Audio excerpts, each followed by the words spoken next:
Donc moi, Renaud Contrat, donc je suis coordinateur du défilé de la Biennale de la danse pour le groupe Grenoble Agglomération.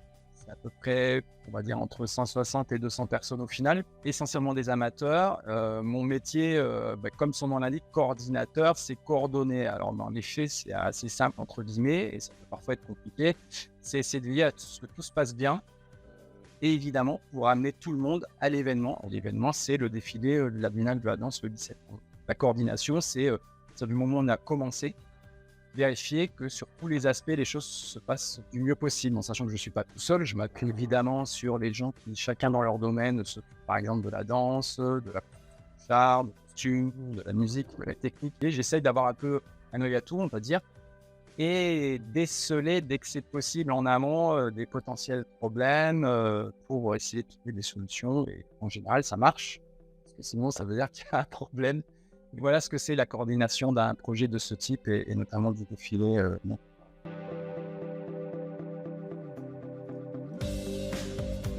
Les biennales, de façon générale, c'est un nom générique en fait. Donc, comme son nom l'indique, tous les 2 ans, il y a une alternance à Lyon. Tous les 2 ans, c'est plutôt les arts visuels et tous les 2 ans, c'est la danse. Cette année 2023, c'est Biennale de la danse.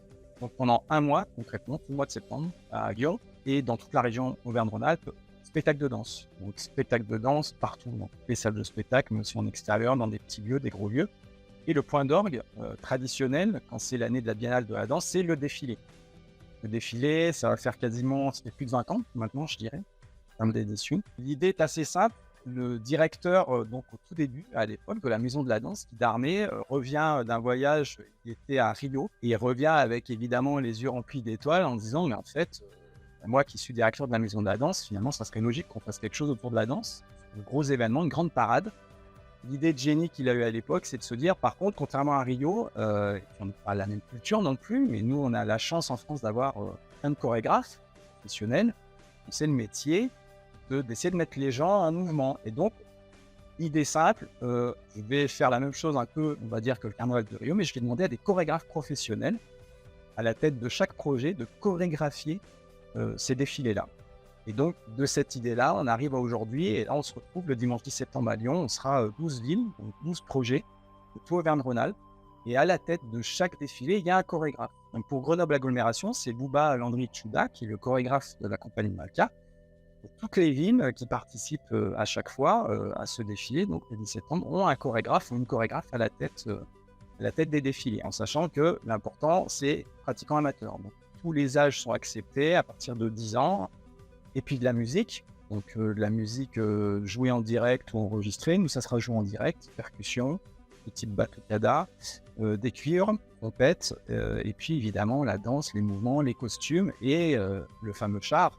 C'est important quand il y a une parade ou un carnaval d'avoir un char. Nous, on a un char qui va représenter une sorte de montagne qui bouge et qui se déplace. Voilà, on ne dit pas plus parce qu'il faut aller voir ça en vrai. Moi, je dis septembre à Lyon.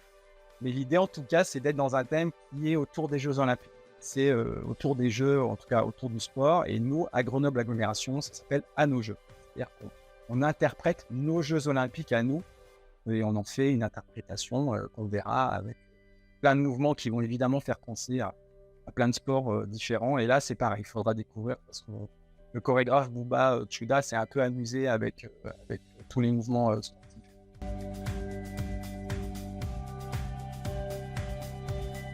Donc nous, notre choix là pour ce défilé Grenoble Agglomération, c'est pas la bande son, c'est la reprise en direct avec des micro-HF spécifiques, donc on appelle des DPA de façon générale. Donc c'est des mini-micros qui sont en gros sur des passes et qu'on met par exemple, pour donner une image, au bout de la trompette, on va avoir un petit crochet au niveau du pavillon de la trompette. Donc là, on va utiliser 8 micro-HF, donc qui vont être forcément évidemment reliés à des émetteurs, récepteurs, avec un système de câbles, des enceintes, un amplificateur. Et donc pour tout ça, évidemment, il nous faut une alimentation électrique. Donc jusqu'à maintenant, et de tout temps d'ailleurs, j'allais dire, assez compliqué. Il y a 20 ans, les groupes électrogènes, les premières générations de l'époque, étaient compliqués, bruyants, avec le pot d'échappement à gérer. Les échappements doivent être forcément vers la verticale, c'est normal, parce que sinon on va polluer et on va peut-être même blesser les gens au niveau de leur santé et de leurs poumons, ce qui n'est pas le but. Donc ça a toujours été le cas. Question du bruit. Les générations plus récentes de groupes électrogènes sont soi-disant insonorisés, mais enfin, ils font quand même un bruit assez intense. Et puis, il y a une question très pragmatique de sécurité, c'est-à-dire que se balader avec un groupe électrogène, même dans une base de fourgons, de camions qui fait office de char, c'est potentiellement dangereux, même si on prend toutes les précautions nécessaires. Et puis, il y a quelque chose de pas pratique du tout, parce qu'il faut prévoir éventuellement une réserve d'essence ou autre, de carburant. Donc l'idée, comme la trend de la société actuelle, d'aller vers des choses beaucoup plus simples en termes d'alimentation, des choses autonomes, des solutions qu'on peut recharger, comme un téléphone, comme une trottinette, évidemment, ça paraît aller de soi.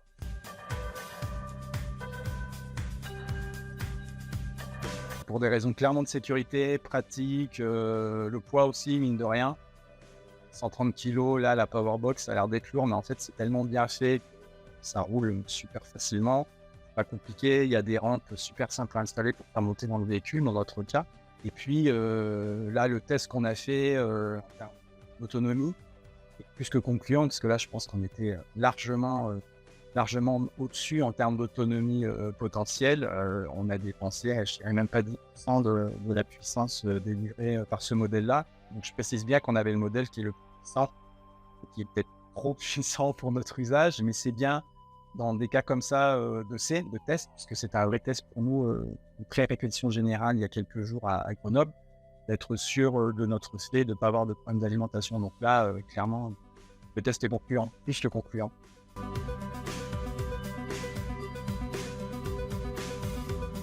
Je pense, oui, je peux le dire de façon générale pour presque tous les défilés. Dès qu'il y a de diffusion de son, puisque en général, à un défilé, il y a souvent du son, alors ça peut être des micros, une bande son. La première question, ça va être l'alimentation, puisque de fait, par définition, une parade, c'est quelque chose qui est en mouvement. Les gens marchent, c'est des véhicules qui se déplacent. En exemple du carnaval de Nice, Dunkerque, mais Nice est assez proche finalement, puisqu'il y a aussi des chars qui se déplacent. Donc ça va, en général, ça se gère assez simplement, c'est comme, voilà, c'est un véhicule, quoi. Et puis concrètement, il faut qu'on embarque des solutions de sonorisation. Et effectivement, c'est la première chose qu'on doit vérifier. Donc la première chose, ça va être trouver une source d'alimentation. Deuxième deuxième approche technique, c'est le système de sonorisation. En général, les deux premières choses, on doit tout de suite anticiper, indépendamment du fait de trouver sur quelle base on va construire le char, est-ce que c'est sur un véhicule, un tracteur, une remorque, etc. Les premières solutions, c'est très bien tout ça, mais comment est-ce qu'on va alimenter cette diffusion du son? Donc, pour moi, c'est presque, j'allais dire, pas peut-être la première chose, mais ça arrive en tout cas dans les premières étapes de se poser la question de comment est-ce qu'on va alimenter de façon autonome. Le but étant vraiment d'être autonome. Pour moi, c'est vraiment le mot qui représente le plus l'intérêt de cette solution, autonomie. Pardon.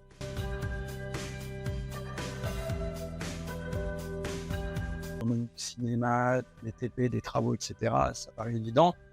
Moi, j'insiste sur le domaine et le secteur du spectacle vivant. Le domaine du spectacle vivant, besoin de plus en plus, ça a toujours existé évidemment, une salle de spectacle a évidemment une programmation avec des spectacles dans sa salle ou dans ses salles de spectacle pour les plus grosses. Mais en général, il y a l'idée de faire tourner avec ce qu'on appelle des petites formes dans le domaine du spectacle. Ça veut dire quelques danseurs, quelques musiciens, quelques comédiens qui vont faire des spectacles à destination d'un public qui n'est pas forcément dans la grande ville de la salle de spectacle, ce qui veut dire au niveau logistique se déplacer avec du son, de la lumière, peut-être des décors, des costumes, des artistes évidemment. Et on arrive à la question, comment est-ce qu'on va alimenter tout ça? Les projecteurs, le son, les micros, la bande son, etc.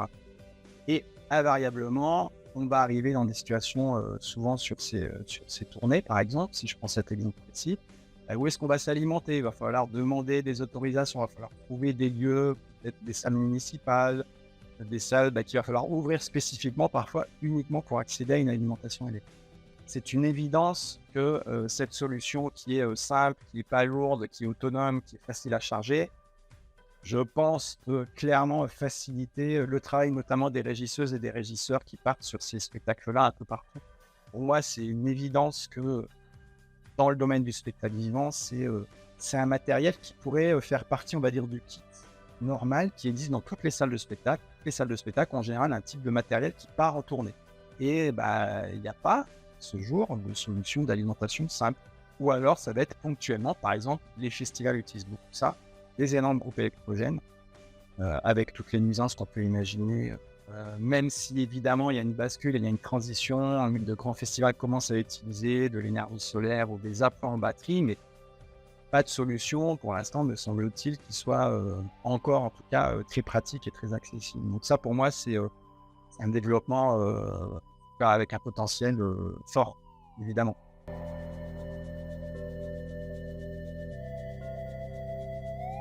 Non, bah là, moi, bon, je l'avais vu en photo, en vidéo. Là, je l'ai utilisé donc une fois sur une journée pleine. Pour moi, il est déjà parfait, en fait. Parce que les axes qui permettent notamment de le transformer entre guillemets en valise, c'est super pratique à mettre en place. C'est comme si on tirait sa valise et puis on re-rentre après.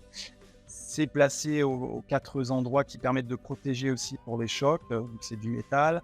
Et après, sur la partie strictement alimentation, il y a tout, quoi. Il y a le nombre de prises en 220 nécessaires, il y a les grosses prises Marshall. À part ça, mais qui est vraiment de l'ordre de l'affichage et de l'information grand public, entre guillemets, tout à chacun, ça me paraît intéressant de savoir ce qui reste de façon très simple en termes d'autonomie. Et après, pareil, quand on est sur le moment de charge, d'avoir le même type d'icône qui va dire, bah voilà, le temps de charge qui reste, parce que ça peut être utilisé après par tout à chacun, si je prends l'exemple d'une salle de spectacle. Mais à part ça, sur la partie de la connectique et de ce qui est offert là, pour moi, il y a tout ce qu'il faut, quoi. Les roues aussi sont hyper pratiques.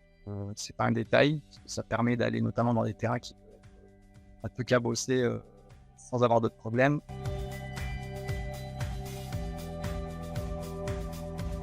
Ah bah nous, maintenant qu'on est équipés, qu'on sait qu'on va pas galérer au niveau de l'autonomie, bah, que ça se passe super bien. Déjà, la répétition s'est très très bien passée. Donc surtout, bah, faut venir à Lyon.